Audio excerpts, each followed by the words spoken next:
وسوسوں اور برے خیالات سے بچنے کا نسخہ، آسان نسخہ عطا فرمائے۔ اللہ کریم آپ کو اجر عظیم عطا فرمائے، اور اس درس کی بدولت مسلمان جو اس میں موجود ہیں اور جن تک یہ پہنچے انہیں بھی اللہ رب العزت اسلام پر مکمل عمل کی توفیق عطا فرمائے۔ آپ کا بہت شکریہ، آپ نے ہم سب کے لیے دعائیں کی ہیں، آمین کہیں، آمین یا رب العالمین۔ وسوسوں سے بچنے کا آسان نسخہ یہ ہے کہ اپنے ذہن پر ایک دھن ایسی سوار کر لو کہ باقی تمام چیزیں اس میں سے نکل جائیں۔ حدیث نبوی ہے، من جعل ہمومہ ہما واحدا ہم الآخرۃ کف اللہ جمیع ہمومہ فی الدنیا،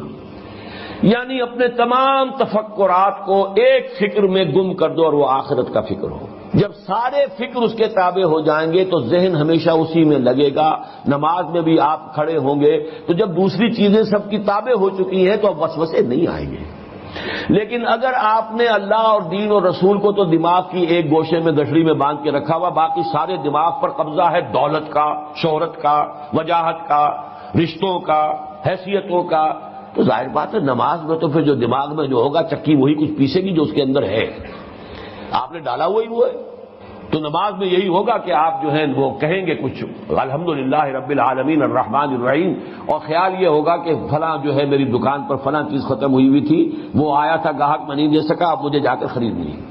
اس لیے کہ آپ کے ذہن پر وہی بستانی ہے۔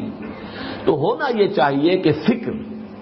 اللہ کی محبت، اللہ کے مطلوب و مقصود ہونے کی کیفیت، آخرت کا تصور، اس کی جواب دہی، یہ چیزیں اتنی چھا جائیں کہ پھر یہ کہ شیطان کو بھی داخل ہونے کے لیے بڑی محنت کرنی پڑے، مشقت کرنی پڑے اس کے اندر کوئی ہیڈ وے بنانے کے لیے، لیکن اگر سارا کچھ ہم نے اپنے دماغ کے اندر وہی کچھ رکھا ہوا ہے تو وہی چکی جو ہے وہ پستی رہے گی۔